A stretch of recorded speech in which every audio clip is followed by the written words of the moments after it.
Alright, so Doug Ford just lost his mind over Mark Carney's new trade deal with China, and honestly, I don't blame him for being nervous. But is he right? Or is he just doing what Doug Ford does best, which is yelling loudly while wearing an oversized suit?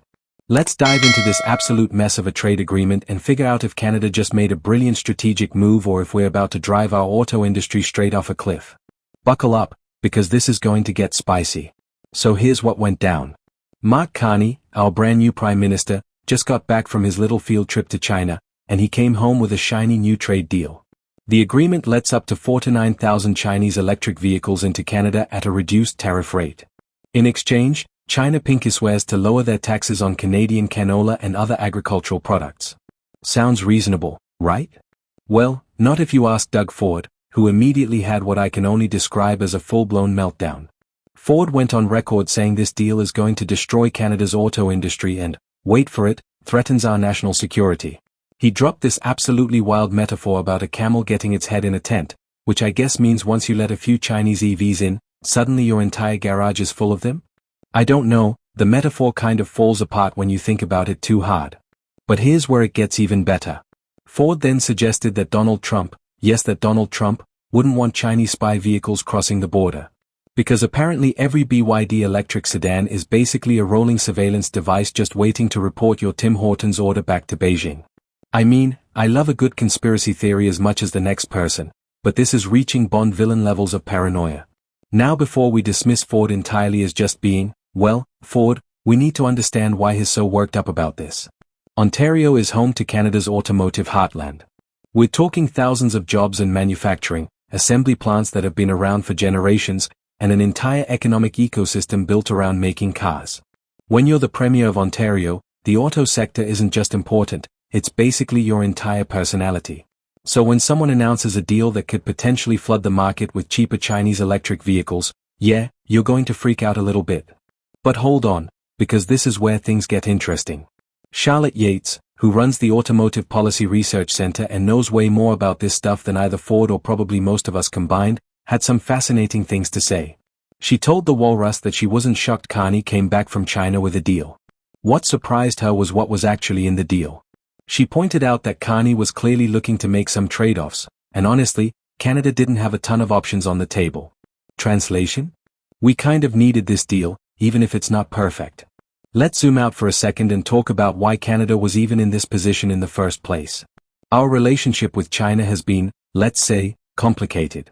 We've had tariff battles, political tensions, and a general sense that maybe relying too heavily on any single trading partner isn't the smartest move. But at the same time, China is a massive market, and they buy a lot of our stuff. Canola farmers, for example, have been getting absolutely hammered by Chinese tariffs. These aren't small-time hobby farmers. We're talking about a multi-billion-dollar industry that's been bleeding money because China decided to make our canola way more expensive. So from Carney's perspective, getting China to ease up on those tariffs is actually a huge win for Canadian agriculture. But here's the trade-off, literally. In exchange for helping our farmers, we're opening the door to Chinese electric vehicles. And not just a couple. We're talking about up to 49,000 of them at reduced tariff rates. To put that in perspective, that's a lot of cars. Now, the EV market in Canada is still growing, and there's definitely demand for more affordable electric options. Chinese manufacturers like BYD have been absolutely crushing it globally with cheaper EVs that still have decent range and features. For Canadian consumers who want to go electric but don't want to drop $70,000 on a Tesla, this could actually be great news. More competition usually means lower prices and better options for everyone. But and this is a massive but, what does this mean for Canadian auto workers? That's the question keeping Doug Ford up at night, probably while he stress eats a double-double and a box of Timbits. If Chinese EVs start flooding the market at prices that Canadian-made vehicles can't compete with, we could see job losses, plant closures, and a general decline in our domestic auto manufacturing. That's not just bad for Ontario. That's bad for Canada's entire economy. The auto sector supports hundreds of thousands of jobs, both directly and indirectly. We're talking about everyone from assembly line workers to the people who run the coffee shop across the street from the plant. So is Ford's panic justified? Well, kind of. His concerns about the auto industry aren't completely unfounded. But his spy vehicle thing? Come on, Doug. That's a bit much. Modern vehicles, whether they're made in China, Germany, or Windsor, all have connected technology that could theoretically be exploited. But framing every Chinese EV as a national security threat is the kind of fearmongering that doesn't really help anyone. It's like saying we shouldn't eat fortune cookies because they might contain coded messages. It's just silly. What's actually fascinating here is that Carney is trying to walk a tightrope. On one hand, he needs to support Canadian industries and workers. On the other hand, he can't ignore the reality that Canada is a trading nation that needs relationships with major economic powers, even complicated ones like China. The deal he struck isn't perfect, but according to Charlotte Yates, it might have been necessary. She basically said Canada didn't have many other options, which suggests that the alternative to this deal might have been even worse. Maybe no deal at all, which would mean continued punishment for our agricultural sector and no relief in sight. Here's another angle to consider. The global shift to electric vehicles is happening whether we like it or not. Every major car manufacturer is investing billions into EV technology, and governments around the world are setting deadlines to phase out gas-powered vehicles. Canada can either be part of that transition or get left behind. If Chinese manufacturers are producing affordable EVs and Canadian companies aren't keeping up, that's a problem we need to address through innovation and investment, not just by keeping foreign competition out forever. Protectionism might buy us some time, but it's not a long-term solution. That said, there's definitely a middle ground here. Canada could use this deal as an opportunity to invest heavily in our own EV manufacturing capabilities. We've got the raw materials, including lithium and nickel, that are essential for battery production. We've got skilled workers and manufacturing infrastructure. What we need is government support, strategic investment, and a plan to make Canada competitive in the global EV market. Just blocking Chinese vehicles isn't going to magically make Canadian EVs better or cheaper. We need to actually step up our game. And let's talk about the canola farmers for a minute, because they're kind of the unsung heroes in this whole mess. These folks have been dealing with punitive Chinese tariffs for years, watching their livelihoods get squeezed while politicians talked about taking a hard line on China. For them, this deal is potentially life-changing. Lower tariffs mean they can actually sell their products at competitive prices again, which means they can keep their farms running and support their communities.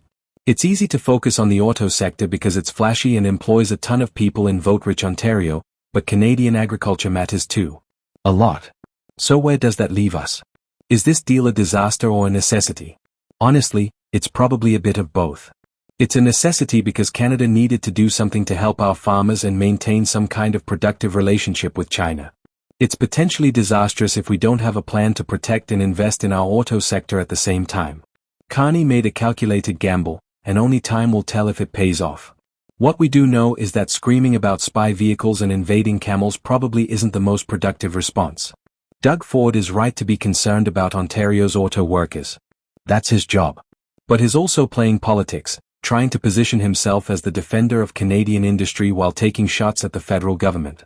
It's classic Doug Ford, and honestly, it's pretty predictable.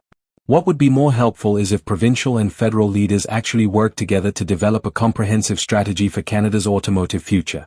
That means investing in EV technology, supporting workers through the transition, and making sure we're not just handing our entire market over to foreign manufacturers without getting something real in return. The bottom line is this. Trade deals are complicated. They involve winners and losers, trade-offs and compromises. Carney's China deal might help our farmers while potentially hurting our auto sector, or it might push Canadian manufacturers to innovate faster and compete harder. We don't have all the answers yet, and anyone who tells you they do is probably selling you something, or running for office, which is basically the same thing. So what do you think? Is Mark Carney a strategic genius who just saved Canadian agriculture, or did he just sell out our auto workers for a bag of canola seeds? Drop your thoughts in the comments below, because I genuinely want to know where you stand on this. And if you enjoyed this deep dive into the absolute chaos that is Canadian trade policy, smash that like button and subscribe to Canadian Insights because trust me, with the way things are going in Ottawa right now, we're going to have plenty more content coming your way. Thanks for watching, and I'll catch you in the next one.